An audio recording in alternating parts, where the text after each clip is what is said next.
हम किसके भाग्य का खाते हैं। नमस्कार दोस्तों, क्या आपको पता है कि आप किसके भाग्य का खाते हैं। आपको अपने जीवन में जो कुछ मिला है किसके भाग्य से मिला है। इस संसार में सबसे बड़ा बलवान कौन है। भगवान विष्णु जी ने नारद जी को बताया कि मनुष्य किसके भाग्य का खाता है। एक बार की बात है, नारद जी पृथ्वीलोक से घूमकर वैकुंठ धाम जा पहुँचे। भगवान विष्णु ने उनसे आने का कारण पूछा। तब नारद जी कहते हैं, हे प्रभु, आपने अपना नाम कृपया निधान रखा है, इससे आपके जो प्रिय भक्त हैं वही तर पाते हैं। आप मेरे मन में एक प्रश्न है कि हम सब किसके भाग्य का खाते हैं। हे प्रभु, आप मेरे प्रश्न का उत्तर दीजिए और मेरे मन को शांत कीजिए।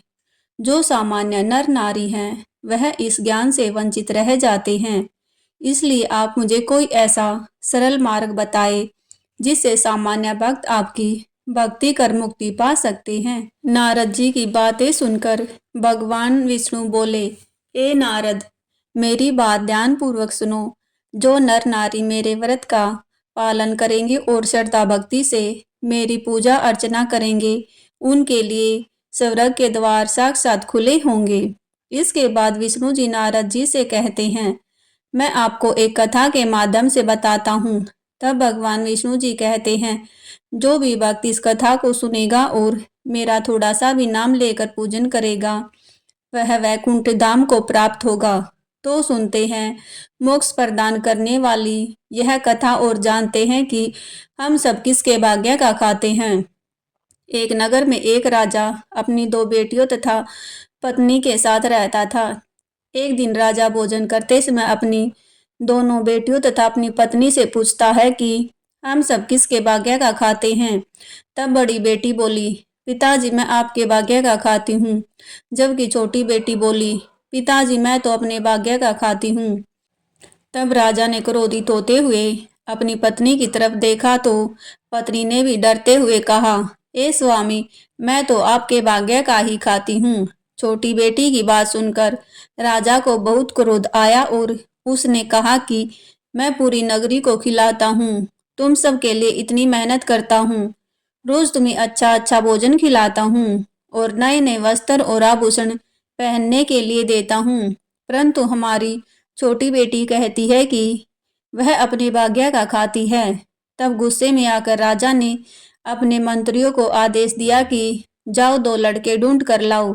मेरी बड़ी बेटी के लिए राज दरबार के राजा का पुत्र ढूंढो और छोटी बेटी के लिए एक गरीब लड़का ढूंढो। जिससे राजा यह बात कह रहा था, उस दरबार में सभी मंत्री, पहरेदार, चौकीदार सब मौजूद थे। तब सभी मंत्रियों को राजा की इस बात पर बड़ी हैरानी हुई, लेकिन किसी ने इतनी हिम्मत नहीं थी कि वह राजा से यह पूछ सके कि आप ऐसा क्यों कर रहे हो। किसी ने नहीं पूछा। कुछ दिनों बाद राजा ने अपनी बड़े बेटी का विवाह एक राजा के पुत्र से कर दिया और छोटी बेटी का विवाह एक गरीब लड़के से कर दिया। दोनों बेटियां जब ससुराल जाने लगी तो राजा ने बड़ी बेटी को बहुत सारा धन, दहेज, बहुत सारे आभूषण, हीरे मोती, सोना चांदी आदि दिए और बहुत सारे रेशमी सुंदर वस्त्र दिए। जबकि छोटी बेटी को बोरी के टाट के कपड़े सिलवा कर उसे पहना कर भेज दिया और कुछ नहीं दिया। बड़ी बेटी अपने माता पिता को प्रणाम करके घर से विदा लेती है।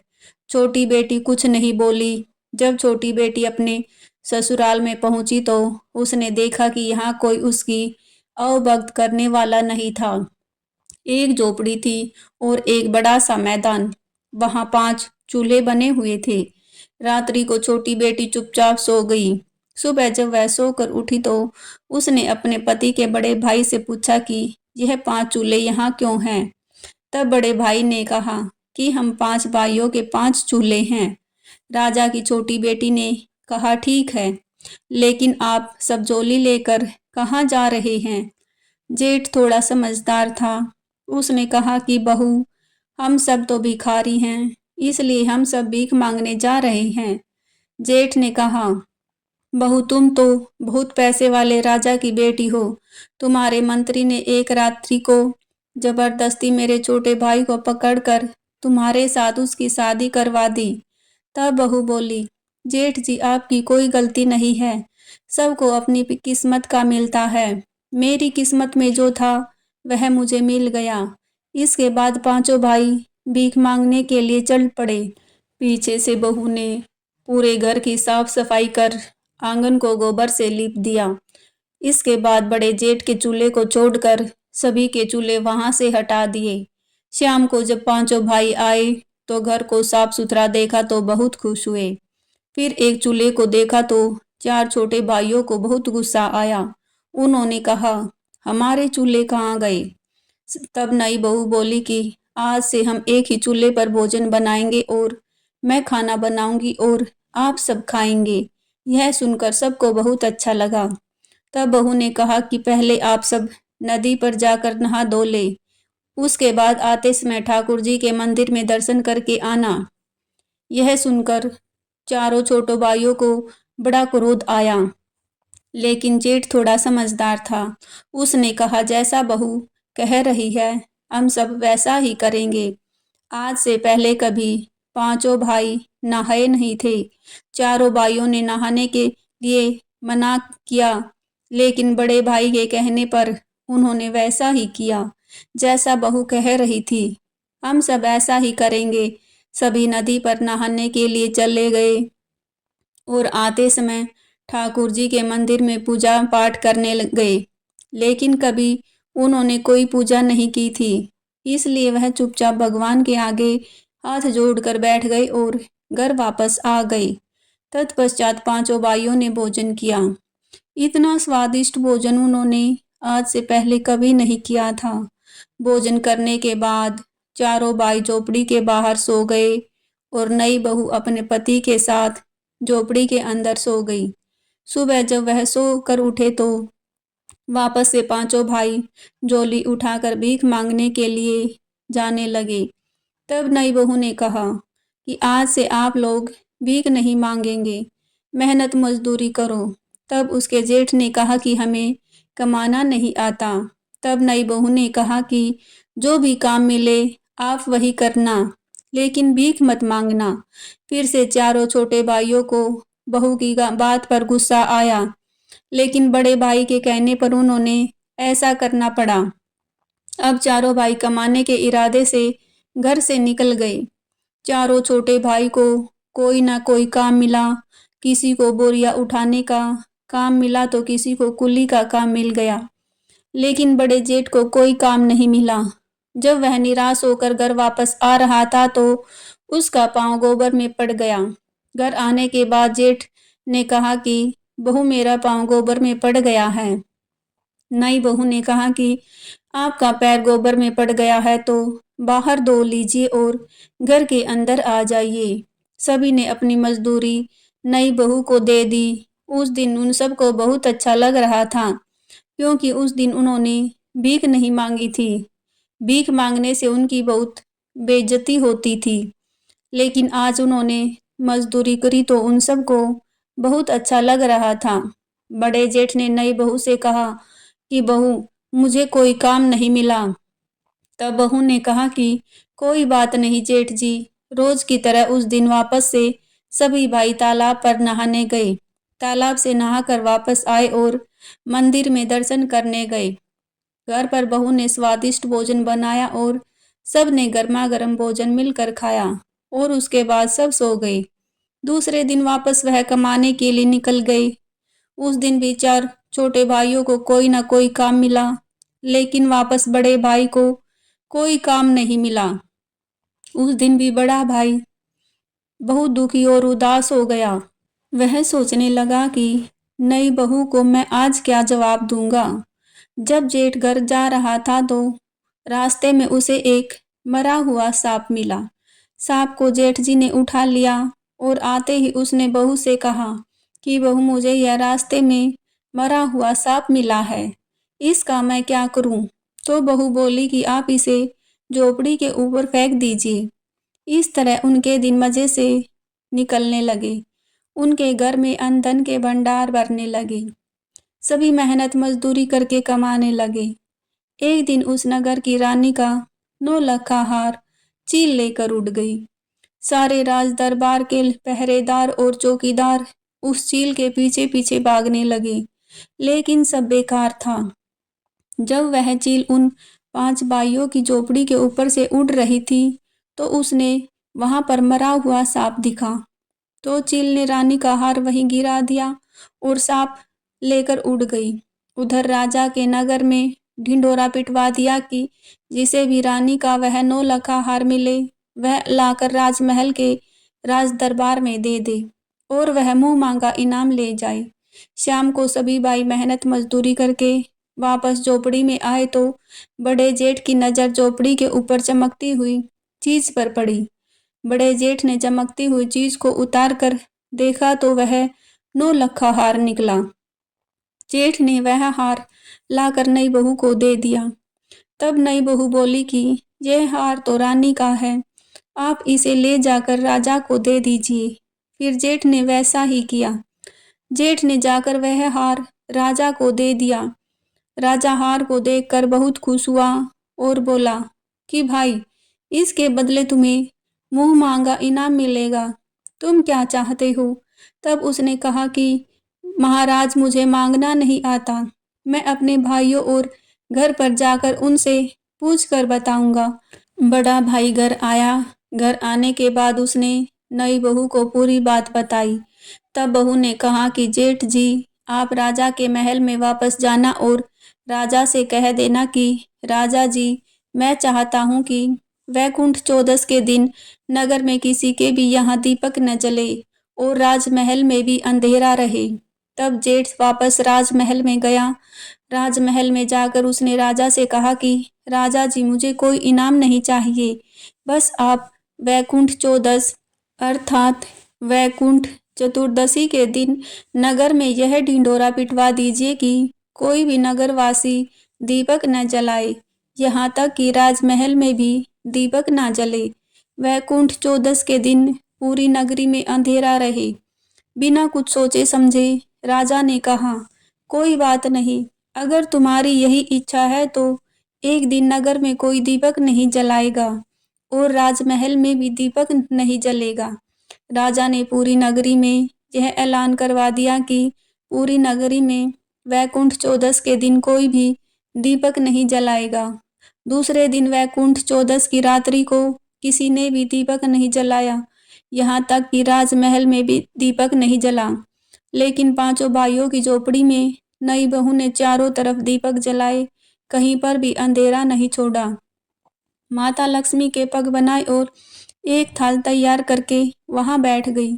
जब वैकुंठ चौदस की रात्रि को स्वर्गलोक से माता लक्ष्मी मृत्युलोक में नीचे उतरी तो माता लक्ष्मी को उस नगर में सब जगह अंधेरा ही अंधेरा दिखाई दिया। केवल एक झोपड़ी जगमगा रही थी। माता लक्ष्मी उस झोपड़ी में आई और दरवाजा खटखटाने लगी। अंदर से बहू ने कहा कि कौन है? माता लक्ष्मी ने कहा, मैं इस घर की बेटी हूँ। बहू ने अंदर से कहा, हमारे घर में आपके लिए कोई जगह नहीं है, क्योंकि हमारे पास खुद के खाने की कमी है। हम आपको कहाँ से खिलाएंगे? थोड़ी देर बाद माता लक्ष्मी ने फिर से दरवाजा खटखटाया। बहू ने अंदर से पूछा, आप कौन हैं? माता लक्ष्मी ने कहा, मैं इस घर की बहू हूँ। तब भी नई बहू ने दरवाजा नहीं खोला। तीसरी बार माता लक्ष्मी ने फिर से दरवाजा खटखटाया। तब नई बहू ने कहा कि आप कौन हैं? माता लक्ष्मी ने कहा, मैं इस घर की बहू और 7 पीढ़ी तक इसी में रहूंगी। ऐसा सुनते ही नई बहू ने दरवाजा खोल दिया। जैसे ही माता लक्ष्मी ने झोपड़ी के अंदर पाँव रखा तो उनका घर सुंदर महल में बदल गया। नई बहू ने माता लक्ष्मी को बैठने के लिए चौकी दी। माता लक्ष्मी ने कहा कि मैं तो पैसे वाले अमीर सेठ के घर में नहीं बैठूंगी। लेकिन नई बहू ने माता लक्ष्मी का हाथ पकड़कर चौकी पर बैठा दिया, क्योंकि चौकी पर बैठते ही माता लक्ष्मी ने साक्षात दर्शन दिए। तब नई बहू माता लक्ष्मी के चरणों में गिर पड़ी। कुछ देर के बाद नई बहू ने माता लक्ष्मी की आरती उतारी। फिर क्या था, लक्ष्मी माता की कृपा से उनका घर धन धान्य से भर गया। सुबह जब पांचों भाई सोकर उठे तो उनका घर महल में बदल चुका था। सभी भाइयों के आश्चर्य का ठिकाना नहीं रहा।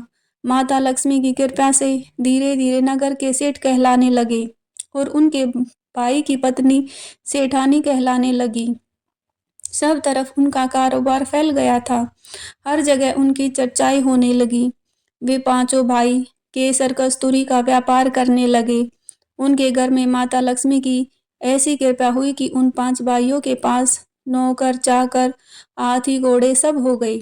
बड़ी बहन के घर सब कुछ ठप हो गया। कारोबार में घाटा हो गया। उनके यहाँ एक समय की रोटी के भी लाले पड़ने लगे और उन्हें अपना सब कुछ बेचना पड़ा। बड़ी बहू के सास ससुर ने अपनी बहू से कहा कि तुम तो कलंकिनी हो, तुम्हारे आते ही हम बर्बाद हो गए, और उन्होंने अपनी बहू को घर से निकाल दिया। बड़ी बहू अर्थात राजा की बड़ी बेटी रोती हुई अपने पिता के घर आई। अपनी प्यारी लाडली बेटी की ऐसी हालत जब राजा ने देखी तो वह बहुत दुखी हुए और राजा ने अपनी बड़ी बेटी से सारा हाल पूछा। बड़ी बेटी ने रोते रोते सारा हाल अपने पिता को कह सुनाया। जब राजा ने मन ही मन सोचा कि मैंने अपनी बड़ी बेटी के लिए इतनी देखभाल करके वर ढूंढा था, इसकी ऐसी हालत है तो छोटी बेटी की क्या हालत होगी, पता नहीं वह जिंदा भी होगी या नहीं। अपनी छोटी बेटी के गांव में उसका हालचाल पता करने के लिए राजा निकल पड़े। राजा ने एक व्यापारी का वेश बनाया और केसर कस्तूरी बेचने के लिए अपनी छोटी बेटी के गांव में पहुंच गया। गांव में पहुंचते ही राजा ने जोर जोर से आवाजें लगानी शुरू कर दी। केसर कस्तूरी ले लो, कोई केसर कस्तूरी ले लो। कहते कहते सुबह से दोपहर हो गई। तभी जिस गली में राजा ने आवाज लगाई, इस गली में उसकी छोटी बेटी का महल बना हुआ था। बेटी ने अपने पिता की आवाज पहचान ली। उसने ऊपर खिड़की में से जाकर देखा तो राजा को देखकर पहचान गई कि यह तो सच में मेरे पिताजी हैं। जब उसने अपने नौकरों से कहा कि बाहर जो आदमी केसर कस्तूरी बेच रहे हैं, उनकी केसर कस्तूरी को महंगे दामों में खरीद लो और उन्हें आदर से अंदर बुला कर लाओ तथा उनके लिए भोजन पानी की व्यवस्था करो। उन सब ने वैसा ही किया। बहुत अच्छी कीमत पर केसर कस्तूरी खरीद ली और उन्हें भोजन के लिए आसन पर बैठा दिया। नए नए पकवान उनके खाने के लिए परोसे गए। बीच बीच में छोटी बेटी नए नए कपड़े और अच्छे अच्छे आभूषण पहनकर और लंबा घूंघट करके उनके सामने से निकल रही थी और उनको भोजन परोस रही थी। राजा के मन में आया कि उनके यहाँ बहुत सारी नौकरानियां हैं। उसके पिता हंसते हुए बोले कि बेटी, क्या तुम यहाँ नौकरानी का काम करती हो? तब बेटी बोली, नहीं पिताजी, यह मेरा घर है, मैं तो यहाँ की सेठानी हूँ। राजा ने कहा, अच्छा तू सेठानी है, लेकिन तूने तो वही फटे पुराने कपड़े पहन रखे हैं, वही बोरी के टाट वाले कपड़े पहन रखे हैं जिसे देकर मैंने तुझे विदा किया था। तब बेटी बोली, नहीं पिताजी, बार बार जो अलग अलग नए नए कपड़े पहनकर आपको खाना परोसने आ रही थी वह मैं ही थी, और अब मैं जो आपके पास बोरी के टाट वाले कपड़े पहनकर आई हूँ यह भी मैं ही हूँ। छोटी बेटी ने कहा, पिताजी, मैं आज आपको बताना चाहती हूँ कि हम सब अपने भाग्य का ही खाते हैं। यह मेरी किस्मत है जो मैं आज इस नगर की सेठानी हूँ, और यह आपकी किस्मत है जो कि आज आप केसर कस्तूरी बेच रहे हैं। इसलिए पिताजी, आज के बाद किसी को ना कहना कि वह एक दूसरे की किस्मत का खाते हैं। यह सुनते ही उसके पिताजी का सिर शर्म से झुक गया और उसने कहा कि बेटी, तुम जीत गई, मैं हार गया। उसके पिताजी ने हार स्वीकार कर ली। बेटी ने कहा कि पिताजी, आप हमेशा हमसे बड़े हैं और बड़े ही रहेंगे। मैं तो सिर्फ आपको इतना बताना चाहती हूँ कि सभी मनुष्य अपने अपने भाग्य का खाते हैं, कोई किसी के भाग्य का नहीं खाता। आशा करती हूँ कि यह कहानी आपको जरूर पसंद आई होगी। अगर कहानी पसंद आई हो तो वीडियो को लाइक शेयर जरूर करें और ऐसी ही कहानियाँ सुनने के लिए चैनल को सब्सक्राइब करें। वीडियो में अंत तक बने रहने के लिए सभी का धन्यवाद।